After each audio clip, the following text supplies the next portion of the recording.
मैंने आपको कई बार बताया है कि मेरे पास जो टेक्निक्स हैं जिससे आप लोग अपनी स्टैमरिंग को या अपनी जो हकलाहट की प्रॉब्लम है उसको हरा सकते हो, वो मैंने उन लोगों से लिए जिन लोगों ने अपने आप कई बार प्रैक्टिस करी, हिट एंड ट्रायल करे और उनको पता था कि उनके पास ये प्रॉब्लम है, तो उनको अपने मेथड्स भी पता थे। तो उन्होंने कई बार जो ट्राई किया और कहीं न कहीं उन्होंने एक ऐसा आइडिया और ऐसा मेथड ढूँढा, जिसकी वजह से वो एक अच्छे स्पीकर बन पाए। तो उन्होंने ये कैसे किया? ऐसा क्या यूनिक था उनमें? और अगर आप चाहें तो क्या वो आप कर सकते हैं वैसे कि नहीं? तो हम इसको आज समझने की कोशिश करते हैं। सबसे पहले तो हम ये देखें कि उनमें ऐसा क्या डिफरेंट था। सबसे पहले तो उनको ये पता था कि ये कोई एक ऐसी बीमारी नहीं है, ये एक आदत है जो वो आराम से छुड़ा सकते हैं और आदत आप अगर कोशिश करें खुद, तो आप उसको ठीक कर सकते हैं। लेकिन कोई अगर बीमारी है तो कहीं न कहीं ऐसा दिमाग में आता है कि कोई एक डॉक्टर चाहिए, कुछ एक्सपर्ट्स चाहिए, स्पेशलिस्ट चाहिए, जो आके आपके ऊपर काम करें और या तो कोई ऑपरेशन करें या कुछ ऐसी दवा खिलाएँ या कुछ ऐसी जादू की चीज़ करें जिससे आप ठीक हो जाएँ। तो अगर आप इसको हैबिट मानते हैं तो इसका मतलब ये है कि आप इसको अपने आप ठीक करने की रिस्पॉन्सिबिलिटी लेते हैं। अगर आप इसको एक बीमारी मानते हैं, तो आपको किसी और की ज़रूरत पड़ेगी, चाहे वो स्पीच थेरेपिस्ट हो, चाहे कोई डॉक्टर हो, चाहे कोई एक एक्सपर्ट हो, कुछ भी हो सकता है। तो सबसे पहले तो उन्होंने इसको एक हैबिट माना है जो वो खुद अपने आप सॉल्व कर सकते हैं। दूसरी बात ये क्योंकि जब आप इसको ठीक करने पे जाते हैं, तो आपको बहुत सारी फेलियर्स मिलती हैं। तो आपके पास वो विल पावर होनी चाहिए कि आप कुछ भी हो जाए, आप इसमें ट्राई करते रहेंगे, हिट एंड ट्रायल करते रहेंगे। कुछ ना कुछ चीज़ें आप इसमें एक्सपेरिमेंट करते रहेंगे, क्योंकि कई बार आप कुछ चीज़ें ट्राई करेंगे जो काम नहीं करेंगे, लेकिन आप नई टेक्निक्स पे काम करते रहेंगे।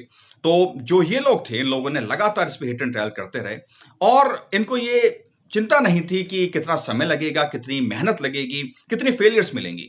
लेकिन इनकी जो विल पावर थी, इच्छा शक्ति इतनी स्ट्रॉन्ग थी कि ये लोग लगातार उस पे कार्य करते रहे।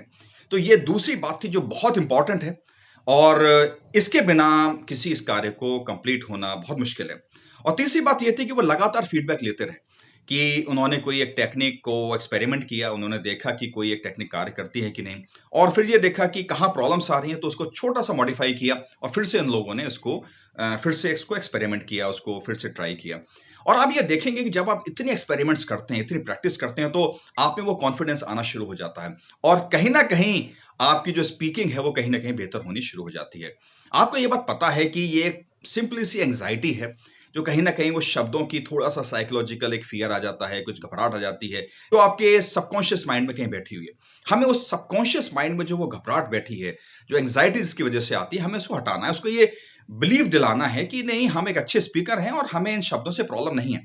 तो लगातार अगर हम इसकी प्रैक्टिस करते रहेंगे और अपनी टेक्निक्स को बनाते रहेंगे या हम लोग कुछ आइडियाज़ ढूँढते रहेंगे या जो टेक्निक्स मैंने आपको दी हैं, जो मैंने इकट्ठा करी हैं, उन टेक्निक्स को आप ऐसा मॉडिफ़ाई कर लीजिए, जिससे आपको सबसे ज़्यादा फ़ायदा हो। क्योंकि ये बड़ी जेनेरिक टेक्निक्स हैं जो सबके लिए कार्य करेंगे, लेकिन हो सकता है कि आपकी जो कंडीशन है, कुछ स्पेसिफिक टेक्निक्स हैं, कुछ आइडियाज़ हैं जो आपके लिए ज़्यादा अच्छे कार्य करें या उसको आप थोड़ा-सा मॉडिफ़ाई कर सकते हैं, जिससे वो ज़्यादा इफ़ेक्टिवली आपके लिए कार्य करें।